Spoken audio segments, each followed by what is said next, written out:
Every diamond has its flaws. There's a shank and the bottom is cracked. But the meaning behind this precious rock, not even something craftsmen at O'Terry's Wholesale Jewelry in Jupiter can piece together. I was divorced for 18 years, and I just, had come to the fact that I would probably never get remarried. I was pretty independent.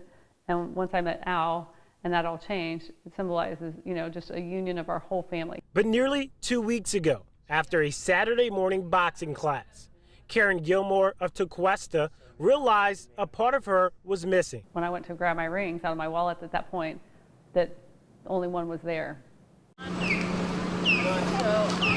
As the sun set behind the Jupiter Lighthouse, people gathered on the inlet beach and seawall to remember two 14-year-old boys who motored out of this inlet 2 years ago, never to return. The first I saw of it was on the news, and I was just shocked, that someone my age was in that situation.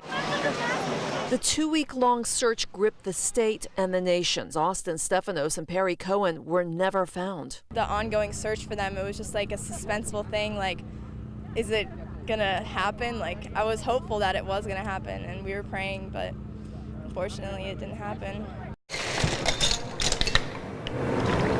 Keith Zlomsowicz tries to keep a low profile, but the co-owner of Dorian's Restaurant and Bar in West Palm Beach, forever tied to the public's fascination with the infamous O.J. Simpson. I think it's here to stay as a story, and I don't think it's going away in our lifetimes, that's for sure. Zlomsowicz, an ex-lover of the late Nicole Brown Simpson and boss of Ron Goldman, testified in the murder trial against the now 70-year-old. I do vote to grant parole. Thank you. Thank you.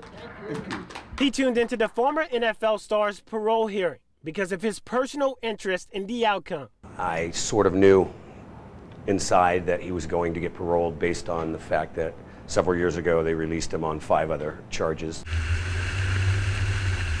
You might have been better off on a boat rather than a car on some roads in Boca Raton Wednesday night. This is Lyons Road, right near Clint Moore Road. Road is subject to flooding. Yep. We watched cars and SUVs plow their way through 2 to 3 feet of water. Fortunately, nobody got stuck. Same situation at nearby Boca Gardens. On this night, it was more like Boca Lake. Across town at the west winds of Boca Shopping Center at Glades and 441, much of the parking lot is underwater. This guy learned the hard way. Not every car can get through water this deep. 4 feet in some places. Some of the photos go back before the war. Susie Poliera doesn't look at these photos very often. The Boynton Beach woman says it's just too painful. Photo after photo of relatives she doesn't know and will never meet, all victims of the Holocaust. He had a lot of brothers and sister-in-laws and brother-in-laws, and none of these people had survived. Poliera's mother and father both survived the Holocaust, and they shared many stories of what they endured. But there was so much they didn't say, so much they never knew, so much their daughter is now learning. We're selling lemonade for Gold Star families. Hey, thank you. A Gold Star family is a family that's lost a loved one in the military. And during this Memorial Day weekend, you'll see stands like this all over Palm Beach County and all over the country. Can I take 2, one for my wife? The stands are part of a local charity called Believe With Me, which works to support Gold Star families. I thought, what would happen if we could do something over Memorial Day weekend and give families the opportunity to get their kids involved, giving some honor and some respect and helping Gold Star families. Hit it hard and was thankful I could get one out tonight. He was thankful, but possibly not quite as thankful as the fans. I was jumping up and down. It was great. I was up in my seat going crazy. It was unbelievable. Next at bat, a sharp single up the middle. Cue the fans going crazy. The crowd at first out of field was huge for this game, just like the merchandise sales, which all have one thing in common, that familiar name on the back. Becoming a well-loved pastor at his church and the first African-American executive director at the Pahokee Housing Authority. I'm really going to miss him because he was a great guy. He was a spiritual guy. He was a good, motivated person. Another member of his congregation tells me he never even knew about Barrett getting shot so long ago. But it was that gunshot wound that eventually killed the pastor almost 60 years later, leading the medical examiner to rule his death a homicide.